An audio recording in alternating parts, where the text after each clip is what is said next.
We're here day 2 of the SBJ Momentum Sports Marketing Symposium, and now I'm joined by Elena Klau, Senior Vice President of Strategy and Insights for Momentum, as well as Jessica Gelman, CEO of Kraft Analytics Group. Thank you both for joining me. Great to be here. Thanks for having us.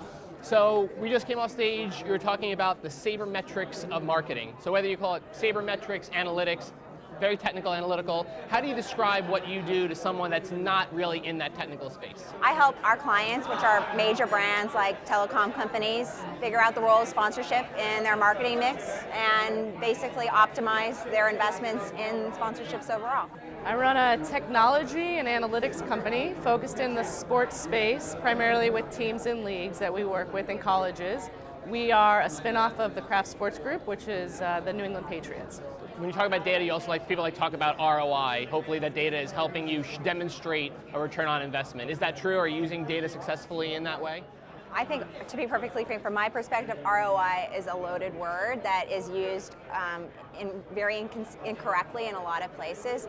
The reality is, for a lot of our brands, sponsorships does a lot of things for their marketing mix, not the least of which is ROI. So getting them off of that one single number and getting them to look at a range of different scores, depending on what their objectives are, to then start to lever up, here's where we need to dial it up, here's where we need to dial it back, is part of the evolution that we're trying to get our clients to move forward. So personally, I hate the word ROI. I absolutely think you need to be efficient and effective and use data, but for me, it ends up being a bit of a pain. I'm a P&L person, so I love the word ROI, or the phrase ROI.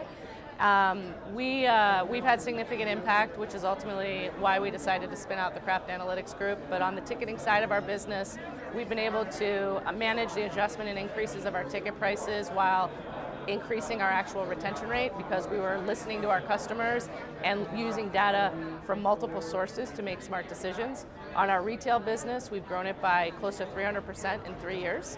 So the impact has been profound and very significant. That's on the revenue side. The other component of that is how are we creating more efficiencies and better operations, because we're leveraging technology, and we have many different examples of that as well. Interesting. So the theme of the whole conference has been fans first. So we're clearly capturing a lot of data about the consumers themselves to personalize that experience or really build that one-to-one relationship. But my question is, how much is too much? Where is that line before that personalization and that consumer data almost blends into the creepy world? How do we balance that?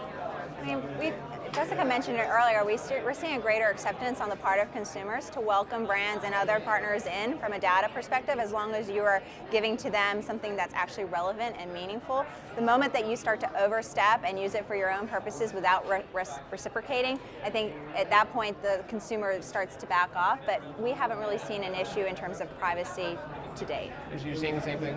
Yeah, I think having really good data governance policies internally about who has access to the data and what are the mechanisms of how you're using the data is really critical. I think the bigger challenge right now is what is the right data and how do you focus on the primary data that's most critical and relevant without taking up too much, I guess I'll call it, of your storage and processing space to hinder the actual analysis that you're trying to do. Analytics is a fun space, one I'm personally very passionate about, so this was a really great conversation. Thank you very much. Thanks, Russ.